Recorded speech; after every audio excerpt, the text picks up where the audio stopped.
What both of you have identified is a breakdown of communication as a general problem. Even though you don't quite agree on whose communication is breaking down, you talked about the police, coming in gradually. It's supposed to be having a gradual handover. But what we understand is that Dapchi has been relatively safe and has not experienced any attacks. For those communities that have not experienced any attacks, who should be in charge of them? Well, at the point, there's got to be an official handover. As it is, there was no official handover. And when you are living in the Northeast, or even in Nigeria, you cannot assume that anywhere is safe. And you've got to be at a state of alert 24/7.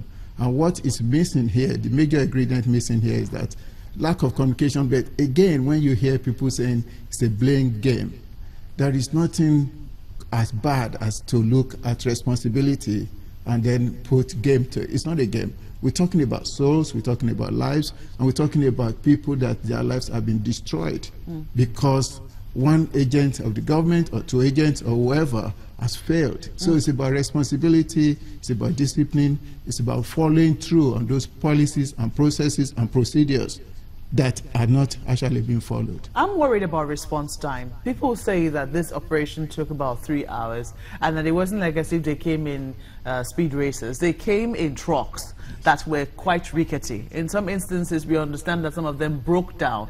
One would ask, what plan is in place at all? I mean, my mind is going to the Northeast right now, and I know we all know that the army is not in every spot of the Northeast. The question is, what plan is in place to ensure that when there is an attack or when there is an abduction, for instance, that people are able to get help and that they're able to stop such a thing? 3 hours is quite a long time, and it should have provided enough time for the security agencies to have been able to respond. What are your thoughts? The time for us is the response time, yes, is quite poor. But again, there's an element of communication here. There's got to be someone or a unit in every villages and town, because what Boko Haram or any of these insurgency group are looking for are opportunities. They have a system in place that can actually counteract what the government side have in place. So that element of itself is really bad. But then the time factor for us is you need to have something in place. The police are supposed to be reactive in this instance. The military are supposed to be proactive, because the police are taking, cue from the military to say, okay, this area is safe, move in. But as I said earlier on, that was not in place.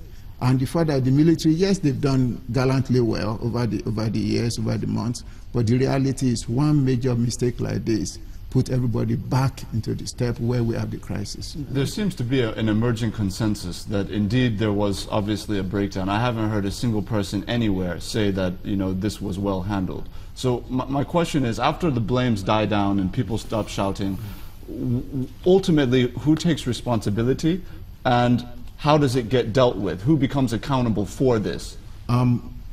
We still have a state of emergency. We still have security emergency. And having said that, whoever is in charge of security emergency, that is the military. And the military needs to take responsibility, whereby the police will be brought on board. We need to be going back to the drawing table as it is now, and instead of blaming whoever and start saying this is what we have put in place. Because the more time we waste, those people are watching us, they are watching this live program, and they actually could be planning the next move. General? To me, I think we're just wasting time by sitting round table and whatever. A lot of issues are there. We need to look at capability and capacity of individual agencies. If somebody is not capable, it's better to look at what do we do to raise the capacity and capability of the various agencies involved. It is not possible, even with the Americans in Iraq and Syria, for the military to be virtually everywhere. That's what everybody wants, but it's not possible. But the point is, everybody needs to work in a cohesive manner, which is lacking.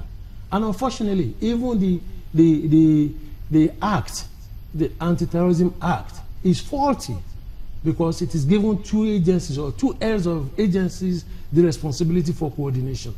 So we need to look at that. And once you have that problem right from the beginning, which is driving the whole thing, all these things are bound to be there. Major General, we know we've just seen, I believe it was yesterday, the release of some sensitive documents referring to the kind of opinion out there that a reality out there really that there was some level of warning that there were security threats aimed at Dapchi before this took place, but that nothing was done. Now, two things come out of this that I want to ask you about this morning. One is that you have this release of sensitive documentation from within the armed services, which indicates that there's some level of division or perhaps partisanship within these critical agencies that could be threatening national security. And on the other hand, it's that, look, there was a warning that was not taken seriously by some relevant authorities. What are your thoughts about that, and what are your thoughts about that as well, Mr. Ogunshakin, when he finishes?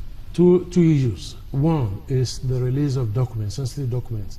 I'm one of those handling this issue for the Nigerian Army, because over the years, in the past 3-4 years, we realized that documents are being released, unofficially, whatever, especially on the social media.